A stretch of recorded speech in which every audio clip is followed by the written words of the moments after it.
coordinate geometry. Now what do you mean by coordinate and what do you mean by geometry basically? Coordinate क्या होता है? Coordinate से पहले आपको Cartesian plane समझना होगा, तो हम साथ में लेके चलते हैं कार्टेशियन प्लेन को, क्योंकि इसका कहीं ना कहीं आगे भी यूज होगा. So Cartesian plane is basically the axis which we draw when we have the two axes mutually perpendicular to each other. तो बेसिकली कार्टेशियन प्लेन ड्रॉ होता है, बट ये सिर्फ टू एक्सिस के लिए नहीं है. तो 3 एक्सिस भी हो सकती हैं, 4 एक्सिस भी होती हैं, और जितनी एक्सिस बढ़ती जाती हैं उस हिसाब से डायमेंशंस बढ़ते जाते हैं. तो यहाँ पे अब अगर हम बात करें तो ये 2 डायमेंशनल कार्टेशियन प्लेन है. इसी तरह से 3 डायमेंशन भी होता है. 11th में आपके पास 3D चैप्टर ही आएगा एक, उसमें आप एक 3 डायमेंशन और पढ़ोगे विच इज़ Z, जिसको आप स्पेस में पढ़ते हो, यानी कि कोई भी एक ऐसी चीज़ जो स्पेस में दी गई है, यानी कि स्पेस में है, तो उसके कोऑर्डिनेट्स क्या होंगे, तो वहाँ पे हम उसके बारे में स्टडी करेंगे. अभी 10th की बात करते हैं.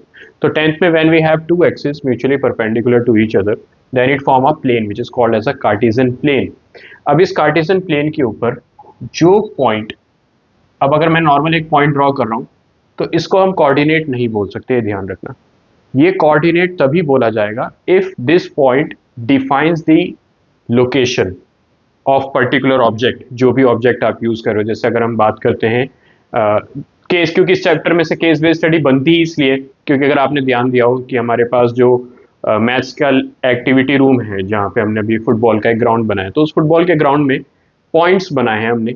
उस पॉइंट्स को डिफाइन इसी तरीके से किया जा रहा है कि हर एक प्लेयर जो है वो एक कोऑर्डिनेट को डिफाइन कर रहा है जिसकी लोकेशन वहाँ पे गिवन है. तो जब तक आपके पास पॉइंट है उसकी लोकेशन आपके पास नहीं है, location in terms of x coordinate and y coordinate, तो आप उसको कोऑर्डिनेट नहीं बोल सकते if it is of 2 dimensional.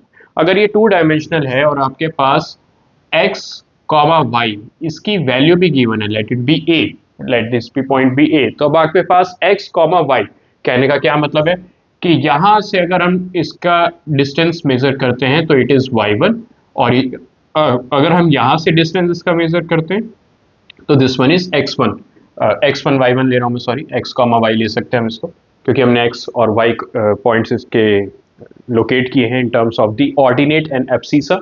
Grade 9th में हमने पढ़ा था कि ये जो हमारा x कोऑर्डिनेट होता है उसको हम एब्सिसा बोलते हैं और y कोऑर्डिनेट को हम ऑर्डिनेट बोलते हैं. तो यहाँ पे जो ये अभी फिलहाल आपके लिए इतना सा ग्राफ बनाया गया जिसमें हम इसको डिफाइन करते हैं बाय x एक्सिस और इसको डिफाइन करते हैं बाय y एक्सिस. तो कार्टेशियन प्लेन आया, कार्टेशियन प्लेन के साथ एक पॉइंट आया जिसने अपनी लोकेशन को डिफाइन किया by the variable x, y और by the coordinates x, y. तो यहाँ पे इस पॉइंट को बोलते हैं कोऑर्डिनेट. अब ज्योमेट्री का मतलब क्या होता है? Geo means shapes, metry means measurement. तो यानी कि जब हमारे पास शेप्स की मेजरमेंट आती है उसको हम बेसिकली ज्योमेट्री बोलते हैं. तो जियो का मतलब तो शेप्स ही होता है और मेट्री का मतलब होता है मेजरमेंट. यानी कि इस चैप्टर के अंदर हम शेप्स की स्टडी करने वाले हैं और उनकी मेजरमेंट करने वाले. Measurement in terms of area भी आप पढ़ सकते हो, measurement in terms of perimeter भी आप पढ़ सकते हो, या measurement in terms of the length भी आप पढ़ सकते हो. तो यहाँ पे अभी अगर हम बात करते हैं लेंथ, तो पॉइंट जो होता है एक, जिसको बोलते हैं point has no dimension. Point की कोई डायमेंशन नहीं होती. पॉइंट हम अगर डिफाइन भी करते हैं, कहीं डेफिनेशन भी आ जाती है पॉइंट की, तो पॉइंट डिफाइन ही इस तरीके से होता है कि point is that geometry which has no dimension, कि आपकी उसकी डायमेंशन ही नहीं हो सकती, तो पॉइंट को हम स्टडी नहीं कर सकते. सो पॉइंट को स्टडी करने के लिए हमारे पास एक और पॉइंट का होना बहुत जरूरी है, let it be point B for an example. और अब अगर हमारे पास 2 अलग अलग पॉइंट्स आ गए तो हमें क्या करना होगा? उनको डिफरेंशिएट करना होगा. और ऑब्वियसली वो डिफरेंशिएट किस टर्म्स में होंगे? Late it B x1 y1 and let it B x2 y2. अब इस x2 y2 से हमें किस चीज के बारे में पता चल रहा है बेटा? कि यहाँ पे x1 y1 इस पॉइंट की कुछ इस तरीके से लेंथ गिवन होंगी from the origin, from the axis. अब अगर हम बात करते हैं यहाँ से एक परपेंडिकुलर ड्रॉ करते हैं, तो ये जो परपेंडिकुलर है अगर हम ड्रॉ करेंगे तो बेटा ये लेंथ जो आएगी इट शुड बी y2, और ओरिजिन से जो डिस्टेंस आएगा it should B x2 from that point for this point, for that point, जो भी b पॉइंट हमारे लिए यूज किया जा रहा है. अब अगर मेरे से कहा जाए कि मुझे इस AB जो भी हमारे पास लेंथ आई है इसकी मेजरमेंट चाहिए, या इसको इनडायरेक्टली ये भी कहा जा सकता है कि इनके बीच का हमें डिस्टेंस चाहिए, तो वहां पे जो डिस्टेंस होगा वो कैसे कैलकुलेट किया जा सकता है? तो उसके लिए हमें छोटी सी इन बिल्ट कंस्ट्रक्शन करनी होगी.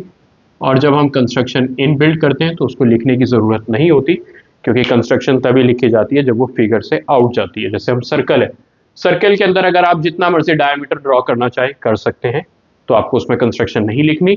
लेकिन अगर आप सर्कल के बाहर कुछ और कोई और लाइन पास करा रहे हो, उसको एक्सटेंड कर रहे हो किसी पॉइंट पे, वहां पे कंस्ट्रक्शन लिखने की नीड होती है। So let it be point C. तो अगर हम बात करते हैं दृष्टि फ्रॉम फिगर,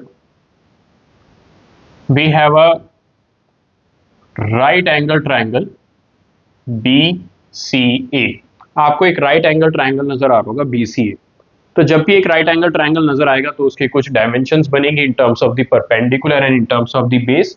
तो चेक कर लेते हैं किस किस तरीके से हमारे पास डायमेंशन आ सकती है। तो अगर हम बेस की बात करते हैं, this one is x2, this one is x1, तो क्या हम इसको x2 माइनस x1 लिख सकते हैं इस लेंथ को। और अगर हम बात करते हैं BC which is the perpendicular, तो उसको हम क्या लिखेंगे, y2 माइनस y1। ठीक है दृष्टि, ये चीज समझ आई। हाँ, तो यहाँ पे अगर राइट एंगल ट्राइंगल बन गया, उसके पास हाइपोटेनस भी है जो कि मेन हमारा कंसर्न है, जिसको हमें कैलकुलेट करना है, बेस भी है और परपेंडिकुलर भी है। तो अगर हाइपोटेनस की बात करते हैं तो एक पाइथागोरस थ्योरम नाम की थ्योरम होती है which is h square is equals to the base square plus perpendicular square. तो हम यहाँ पे मेंशन भी कर देंगे कि अकॉर्डिंग टू पाइथागोरस थ्योरम। अब AB की जो लेंथ है that is the obviously the length which we need to find out, so AB square I am writing only. But अगर हम बात करते हैं AB, वो AC, so AC is a base जिसकी वैल्यू कितनी है, x2 minus x1 whole square plus then we have a base, then we have sorry perpendicular which is BC की वैल्यू कितनी है बेटा, y2 minus y1 whole square. तो यहाँ पे जो AB है this will act as a distance between the two points which is A and B। तो यहाँ पे अगर हम डिस्टेंस कैलकुलेट करते हैं दो पॉइंट्स में which is A and B, तो it should be equals to x2 minus x1 whole square plus y2 minus y1 whole square. अब ये ध्यान रखना कुछ चीजें हैं जो कि हमें आगे हैशटैग में लेके चलनी है। Distance between two points can never be 0 and negative. The 2 points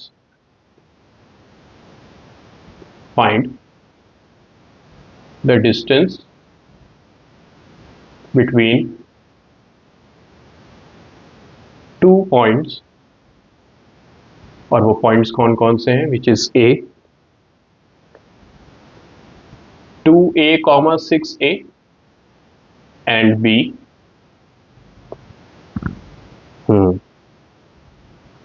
2A plus root 3,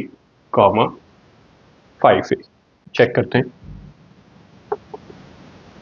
According to the formula, we need to apply the logic, which is x2 minus x1 whole square and y2 minus y1 whole square. It's up to you whether you want to write x1 and y1 the first value or the second value. So I'm writing this one as x1 y1 x2 y2। तो हमारे पास जो formula है बेटा that is x2 minus x1 whole square which becomes your 2a plus root 3 minus 2a whole square plus 5a minus 6a whole square. अगर आपको लगता है कि हाँ आपने कहीं गलत किया है तो आप उस चीज़ को हाईलाइट करोगे, और अगर आपको लगता है कि मैंने कहीं गलत किया है तो आप मुझे हाईलाइट करोगे। So here we are having x2 minus x1 whole square plus y2 minus y1 whole square. 2a and 2a get cancelled. Now what left? Root 3 whole square plus 5a minus 6a which is minus a whole square. So it becomes root 3 square which is 3 plus a square. इसका ध्यान रखना कि जब भी हम measurement वाले किसी chapter से डील करते हैं जिसको हम ज्योमेट्री बोलते हैं, ज्योमेट्री में सरफेस एरिया वॉल्यूम भी आता है, तो उन केसेस में आपको लास्ट में एक वर्ड लिखना है दैट इज द यूनिट्स, क्योंकि यहाँ पे यूनिट जो है वो एक परफेक्ट यूनिट नहीं मिलेगी। वो ये ऐसा नहीं है कि आपको कहीं सेंटीमीटर मिलेगा लिखा हुआ या कहीं मीटर नज़र आएगा, ऐसा कुछ नहीं है। तो नॉर्मल हम लिख के चलेंगे विच इज़ यूनिट्स। अब इसमें हमारे पास कॉन्सेप्ट्स आते हैं डिस्टेंस फार्मूले के। एक तो हो गया कि लॉजिक मेन टॉपिक ही हो गया, उसके बाद उसके अंदर के कुछ कॉन्सेप्ट्स हैं तो लेके चलते हैं। कौन कौन से हैं कॉन्सेप्ट्स ऑफ डिस्टेंस फार्मूला। सो कौन कौन से फॉर्मूले हैं, क्योंकि हमारी एक्सरसाइज भी कुछ इसी तरीके से डिवाइड करी गई हैं, उनके अंदर क्वेश्चंस भी कुछ इसी तरीके से डिवाइड किए गए हैं। तो सबसे पहला आता है measurement of length between two points. दो पॉइंट्स के बीच में मेजरमेंट फाइंड आउट करना है, या कह लीजिए इनडायरेक्टली लेंथ ही फाइंड आउट करनी है, जो कि अभी आपने करी। सेकंड है check given points are collinear or not, which is basically called as collinearity। आपको चेक करना है कि पॉइंट्स कोलिनियर है या नहीं। इसके आगे अभी एक और आपको छोटी सी चीज़ लिख के देंगे, बट अभी हम पहले कोलिनियर के बारे में समझ लेते हैं। कोलिनियर में आपको हमेशा 3 पॉइंट्स मिलेंगे, ए, बी एंड सी। तो हमने क्या करना है कि तीनों डिस्टेंसेस फाइंड आउट करने हैं। A B distance find out करना है, B C distance find out करना है, और A C distance find out करना है। और the sum of two shortest distances, यानी कि जो दो सबसे छोटे डिस्टेंसेस आपके आएंगे। मैं क्यों ये बात बोल रहा हूँ, क्योंकि ए बी सी हम अपनी मर्जी से लिख रहे हैं, तो ऐसा ज़रूरी नहीं है कि जो पॉइंट आप बीच में मिडल में कंसिडर कर रहे हो वो हमेशा मिडल में ही रहेगा। नहीं, वो हो सकता है लास्ट पॉइंट भी होता है, बट हमने उसको इस तरीके से कंसिडर किया है। तो हम ये चेक करेंगे कि कौन सी दो लेंथ जो है वो कंपैरेटिवली तीनों लेंथ में सबसे छोटी है। तो जोन सी भी दो लेंथ सबसे छोटी रहेंगी हमारी, हम उनको ऐड करेंगे, और अगर ऐड करने के बाद वो हमारी सबसे बड़ी वाली लेंथ के इक्वल आ जाती है, तो उससे हमें पता चल जाता है कि वो जो पॉइंट्स हैं वो क्या है, कोलिनियर। अब जैसे मान लीजिए मैंने अभी आपके सामने 3 लेंथ कैलकुलेट करके दे रहा हूँ, विच इज 2√3, 3√3 एंड 5√3। 3 डिस्टेंसेज आए। तो अब आप मुझे बताइए कि इन तीनों में से दो सबसे छोटी लेंथ कौन सी है कंपैरेटिवली, या कह लीजिए इसका उल्टा कि सबसे बड़ी लेंथ कौन सी है इसमें, 5√3। तो आपने चेक करना है कि क्या इन दोनों का एडिशन 5√3 के इक्वल है। 2√3 प्लस, हाँ ऑब्वियस है 2। तो यानी कि ये जो भी ये पॉइंट्स रहे होंगे जिनमें हमारे पास ये डिस्टेंसेज आए हैं, वो तीनों पॉइंट्स जो होंगे वो कोलिनियर होंगे। ठीक है, हाँ। प्लस प्लस इसके साथ एक और आता है हमारे पास लॉजिक, कि कोलिनियर वही पॉइंट्स हो सकते हैं जो ट्रायंगल फॉर्म नहीं करेंगे, क्योंकि इसके बाद अगला टॉपिक हमारा ट्रायंगल का है, बट पहले हम कोलिनियर करेंगे। जैसे कि हम बात कर लेते हैं 3 पॉइंट्स की।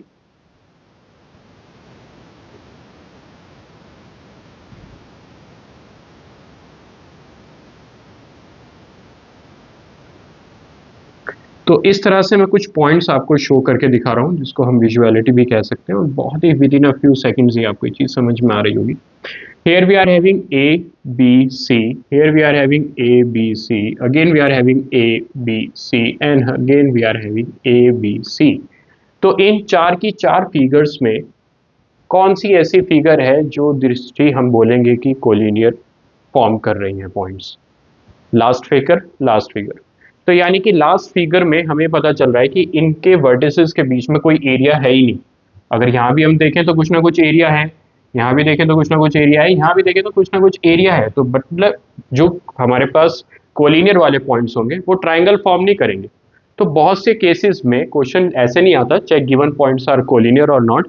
आपके पास क्वेश्चन आ सकता है कि आप बताइए कि क्या ये जो पॉइंट्स हैं ये ट्राइंगल फॉर्म करेंगे या नहीं करेंगे। कौन सा करेगा वो भी अभी हम खैर आगे तो देखेंगे इस चीज़ को, बट कहने का ये मतलब है कि कुछ इस तरह से क्वेश्चन आ सकता है आपके पास कि prove that these points whatever the 3 points you are having do not form triangle। तो जो कोलिनियर होंगे हमारे पास वो कभी भी ट्राइंगल फॉर्म नहीं करेंगे। तो ये चीज़ का ध्यान रखना कि जो कोलिनियर है उसको डायरेक्टली कोलिनियर से भी पूछा जा सकता है स्ट्रेट फॉरवर्ड, नहीं तो वो ये भी करके पूछा जा सकता है कि they do not form triangle, prove करिए। तो यानी कि कहने का मतलब है कि इनडायरेक्टली वो कह रहा है कि आपसे प्रूव करिए कि वो कोलिनियर है। अब मैं आपको एक क्वेश्चन दे रहा हूँ कोलिनियर के ऊपर। Points R A -2,5। मैं ए भी नहीं लिख रहा, ये भी आपकी मर्जी है, आप इसको ए लीजिए, बी लीजिए, सी लीजिए। 3 पॉइंट्स है हमारे पास, 2, -5 -2,5 sorry, 0,1 and 2, -3। So these we are having the 3 points. Check करिए क्या ये कोलिनियर हैं या नहीं। यानी कि 110% कोलिनियर है। तो चेक करते हैं, कोई बात नहीं, आपको अपनी गलती को देखना है बस कहाँ हुई है। So if I am taking x1 y1 this a and b, तो मैं इसको कुछ नेमिंग इस तरीके से ही करके चलूंगा, थोड़ा स्पीड से करेंगे। x2 minus x1 0 minus minus 2 which is 2 whole square plus y2 minus y1 1 minus 5 which is minus 4 whole square. So it becomes your 2 square which is 4 plus 4 square becomes your 16 which is under root 20, और under root 20 को हम क्या लिख सकते हैं बच्चे, 2√5 prime factorise. ये पता लगा दृष्टि कैसे लिखा जा रहा है 2√5। हाँ ठीक है, नेक्स्ट चलते हैं BC। अब BC में ना ये हमारे पास ऑलरेडी x2 y2 है ही, तो इसको हम ले लेते हैं x1 y1। It's up to you, जैसे आप लेना चाहें। x2 minus x1 0 minus 2 square plus 1 minus 3 which is plus 3, तो ये हो जाएगा 4 होल स्क्वायर। आपको जहां भी कोई कंफ्यूजन लगे तो आप मुझे बता दो, क्योंकि ये टॉपिक स्पीड से कराने के तो मैं थोड़ी स्पीड ज़्यादा रख रहा हूँ। तो y2 minus y1 which is 1 minus 3, तो 1 प्लस 3 हो जाएगा। Then we have this 2 square which is 4, 4 square which is again 16, again under root 20, 20 can be written as 2√5। अब लास्ट आ जाता है हमारे पास CA। तो CA में हमारे पास दोनों x1 y1 x2 y2 है, तो आप किसी को भी हटा दीजिए। मैं जैसे अब इसको चेंज कर लेता हूँ, x2 y2 में चेंज कर लेता हूँ, तो यानी कि अब हम इन दोनों का डिस्टेंस फाइंड आउट करेंगे। क्या रहता है हमारे पास distance, x2 minus x1 -2 -4 whole square plus y2 minus y1 which is 5 minus 3 which is plus 3, तो 5 कितना हो जाएगा ये 8। So it becomes your 4 square which is 16 plus 8 square which is 64। I think अगर हम इसको सॉल्व करते हैं तो कितनी वैल्यू आती है, 80। ठीक है, अब 80 को अगर हम प्राइम फैक्टराइज करते हैं तो इट बिकम्स योर 4√5। ठीक है, आई थिंक आपको इतना तो पता लग गया कि सर ने कहा था कि दो छोटे वाले डिस्टेंसेस उठाओ, उनको ऐड करो और चेक करो। तो कहीं ना कहीं मुझे पता चल रहा है कि AB plus BC is equals to CA by how, 2√5 plus 2√5 is equals to 4√5। ठीक है, next topic we have which is the types of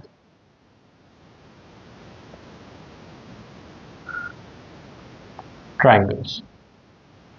collinear हो गया, कोलिनियर वो पॉइंट्स होते हैं जो ट्रायंगल को फॉर्म नहीं करते, बट अगर इन केस ट्रायंगल बन जाए तो कौन सा ट्रायंगल बन रहा है ये भी आपको डिस्टेंस फॉर्मूले से बताना होता है। जैसे कि हम सबसे पहले ट्रायंगल लेके चलते हैं, एक ऐसा ट्रायंगल जिसकी साइड्स अगर मैं लिख दूं तो आप समझ जाओगे कि ये कौन सा ट्रायंगल है। AB is equals to BC is equals to CA। यहाँ पे हम देखते हैं इक्विलेटरल ट्रायंगल, तो सबसे आसान है ये तो इक्विलेटरल ट्रायंगल। ठीक है, अब अगर हम बात करते हैं दूसरे ट्रायंगल की जिसमें ABC, इसमें AB is equals to BC but not equal to CA। मैंने कुछ इस तरीके से दिखाया, बट ये हमेशा कंफर्म नहीं होगा, कोई भी एक साइड जो है वो चेंज हो सकती है। तो दो साइड्स आपस में इक्वल आएंगी, but it is not perfectly sure, purely sure कि हमेशा AB और BC ही होगा। बट कौन सा ट्रायंगल होता है जिसमें दो साइड्स इक्वल होती है, isosceles triangle. Isosceles triangle. Last we have, which is the third triangle, ABC, in which we have AB is not equal to BC, neither equal to CA. Scalene triangle, no? Scalene triangle. तो ऐसा triangle जिसकी कोई भी side आपस में equal नहीं है, that is scalene और scalene, whatever you want to pronounce, वो ही हमारे पास जो होगा इस तरह का ट्राइंगल होगा। बट इक्विलेटरल ट्राइंगल जैसे ही आपके पास प्रूव हो जाए, you are on the safer side, और आपके पास एक एडवांटेज है कि आपका क्वेश्चन वहां खत्म हो जाता है। बट आइसोसेलेस आ जाए या स्केलन आ जाए बच्चे, तो आपके पास एक स्टेप अभी भी और बचता है। कैसा एक स्टेप बचता है, तो हमेशा ध्यान रखना है कि फर्स्ट स्टेप जो होगा that is to find out whether it is isosceles और स्केलन और equilateral. If it is equilateral, well and good, but अगर आइसोसेलेस और स्केलन है तो first step is to finding out the sides to check. इसके बाद जो step second आता है दोनों में ही, वो होता है टू वेरीफाई पाइथागोरस थ्योरम। अगर पाइथागोरस थ्योरम वेरीफाई हो जाए और हमेशा ध्यान रखना पाइथागोरस थ्योरम क्या होती है, H square is equals to P square plus B square. तो उसमें हम एच कौन सी लेंगे, लार्जेस्ट साइड या लॉन्गेस्ट साइड कह सकते हैं, या ग्रेटेस्ट साइड, जैसे भी आप उसको समझना चाहें। बस एच आपके पास होना चाहिए। पी और बी में मेरे ख्याल से आपको ये नहीं होना चाहिए कि सर पी क्या ले बी को ले, क्योंकि आप दोनों का स्क्वायर करके जब ऐड कर ही रहे हो तो लेग साइड से हमें फर्क नहीं पड़ता, हमें सिर्फ हैपेट्यूनस से फर्क पड़ता है। हैपेट्यूनस जो है वो हमारे पास सही होना चाहिए, तो वो हैपेट्यूनस जो होगा वो हमेशा क्या होगा, ग्रेटेस्ट। तो चाहे आपके पास आइसोसेलेस हो या आपके पास स्केलन हो, दोनों में सेकंड स्टेप बचता है हमारे पास पाइथागोरस थ्योरम वाला। इक्विलेटरल में नहीं होता, क्योंकि इक्विलेटरल में इसलिए नहीं होता क्योंकि इक्विलेटरल में अगर तीनों साइड इक्वल है तो कोई भी लॉन्गेस्ट साइड आ ही नहीं पाएगी। और यहाँ कहीं ना कहीं समझ में आ रहा है कि सर ये जो दो इक्वल साइड्स हैं ये ऑब्वियसली परपेंडिकुलर और बेस ही होंगे, क्योंकि जो साइड को सबसे बड़ा बनना पड़ेगा उसको अलग होना पड़ेगा। तो यानी कि जो सी ए है या जो थर्ड साइड अलग होगी वो एक लॉन्गेस्ट साइड होगी। बट मैंने लॉन्गेस्ट साइड इससे लिखा है क्योंकि यहाँ पे हमारे पास ऐसी कोई कंफर्मेशन नहीं कि कौन सी साइड हम हाइपोटेनस ले, तो ऑब्वियसली पिक करेंगे हमेशा सबसे ग्रेटेस्ट साइड। अगर पाइथागोरस थ्योरम फॉलो हो जाती है, इसके में भी दो हैं। अगर पाइथागोरस थ्योरम फॉलो नहीं होती, दोनों, पहली बात तो तीनों में से एक केस आएगा, इक्विलेटरल आ गया तो वहीं खत्म, आइसोसेलेस या स्केलन आ गया तो पहले हम देखेंगे क्या है। मान लीजिए कंसिडर कर लेते हैं आइसोसेलेस हो गया, तो उसके बाद पाइथागोरस देखेंगे। पाइथागोरस थ्योरम वेरीफाई अगर हो गई तो उसको हम लिखेंगे isosceles right angle triangle. But अगर पाइथागोरस थ्योरम फॉलो नहीं होती तो वो सिंपल रहेगा आइसोसेलेस ट्रायंगल।